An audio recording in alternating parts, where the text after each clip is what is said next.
creatures. There are so much animals in your backyard that you can see with your naked eye. But there's a hidden microscopic world. Absolutely. There's a world in your backyard that you can't see with your naked eye, yeah? Yes. And today's episode, we are going to look for those microscopic teeny weeny ones. So, there are several ways to look at tiny animals. One, a magnifying glass. Yep. Two, a microscope. And today we're going to use a digital microscope. A digital microscope. Now, parents, you can get something like this for the price of 4 coffees, $20 online. And it'll open up a whole new world for your kids to look at. Shall we go and get some samples? Yes. All right, let's do it.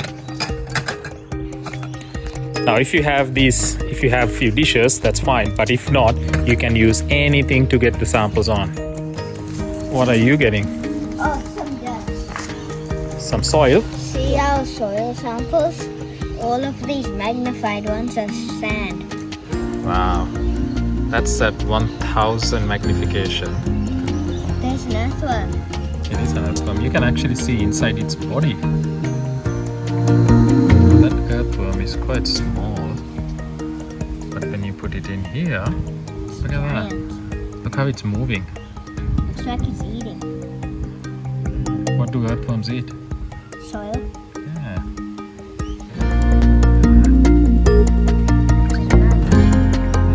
So they eat the soil with all the organic stuff, and helps a lot in recycling the nutrients. So earthworms are good for the environment. Absolutely. Look at the size of the dead cricket.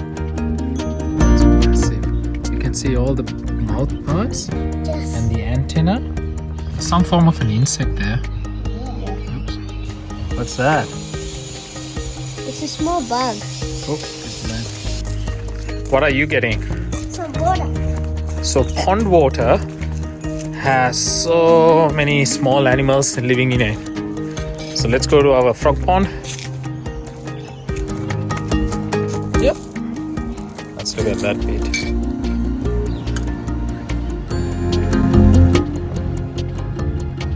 Can you see him in the actual water sample? No.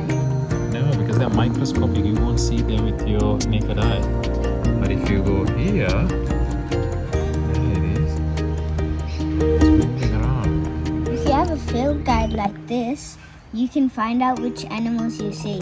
Absolutely. Now these are keys. Keys are really useful. It tells, okay, if you look for this feature and go to this animal. Nematodes. So what we just saw was a nematode, isn't it? Yeah. Now these are all the animals in fresh water in this part of the world. Yeah. It is. It's like a teeny mini tadpole. And look at that.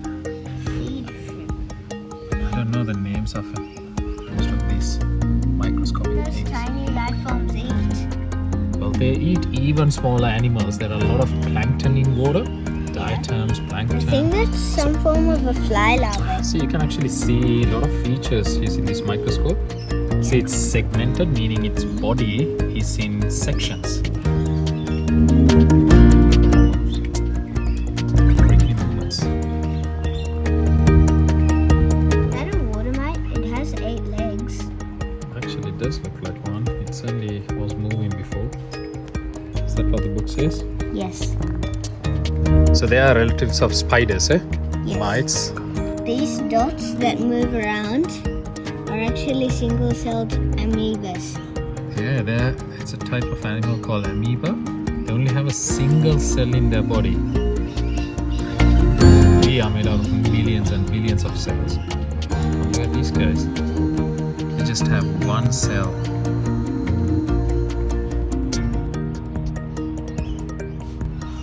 Next, let's look at a flower we got. A teeny mini flower. Yeah.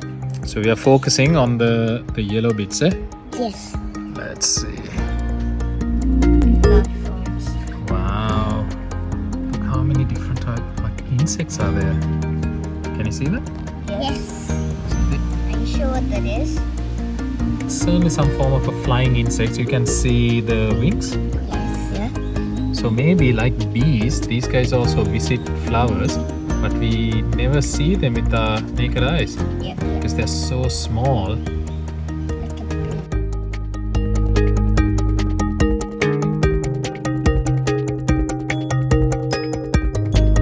So as you could see, there were so many animals. Some you can see, some you can't see with your naked eye. Yeah, life exists in the smallest place, and now you have cheaply and commonly available technology that you can use at home to look for that life with your kids. See you next time on Backyard Creatures. Bye. Bye.